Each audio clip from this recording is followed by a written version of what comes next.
Bonjour à tous, j'espère que vous allez bien. Aujourd'hui, on va parler de quelques actualités. Nous allons discuter de la récente publication de Netflix sur la construction de Marken.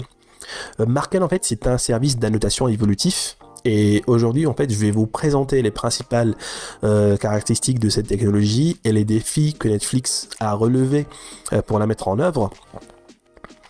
Pour commencer, Marken, c'est un service d'annotation qui permet de stocker et d'interroger des balises ou des annotations sur des entités arbitraires. Ce service est construit en utilisant Apache Cassandra, Elasticsearch et Iceberg. Il offre une prise en charge prête à l'emploi pour les objets temporels et spatiaux, des objets temporels tels que des vidéos, des pistes sonores, etc. Et des objets spatiaux comme les images par exemple.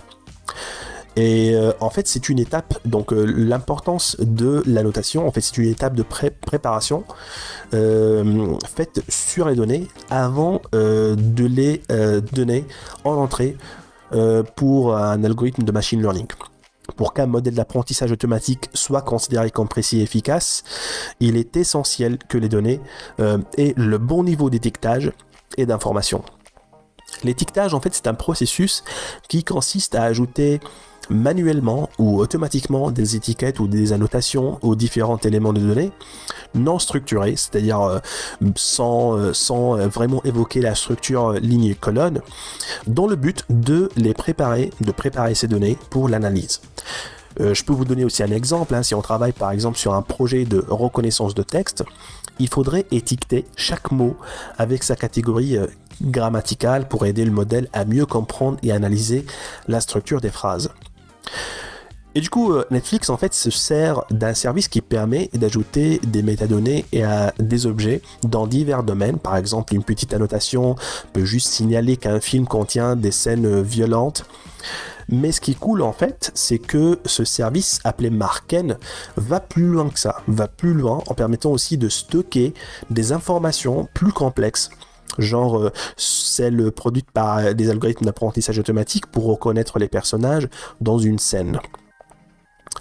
Les autres terminaux de Marken, d'autres services ou applications connectés à Marken, tels que des algorithmes d'apprentissage automatique, de machine learning, des applications mobiles par exemple, peuvent utiliser les API disponibles, les API de Marken qui sont exposées et disponibles pour interagir avec les données stockées dans ce service. De plus, Marken prend en charge les opérations de création, de lecture, de mise à jour et de suppression de toute recherche en temps réel. Donc c'est un service en fait qui interagit avec la mise à jour des données, mais en temps réel. Ainsi que la mise à disposition des données pour des analyses hors ligne. Donc, je vais passer sur les choix en fait que Netflix avait fait. Donc, Netflix en fait a choisi Apache Cassandra. Donc, Cassandra en fait c'est un service, qui permet en fait d'être utilisé comme source de vérité, pour le stockage des annotations, en raison de ses caractéristiques de distribution et d'évolutivité horizontale. Et pour gérer les exigences de recherche, ils ont opté pour Elasticsearch. Tandis que Apache Iceberg est utilisé pour rendre les données disponibles pour l'analyse hors ligne.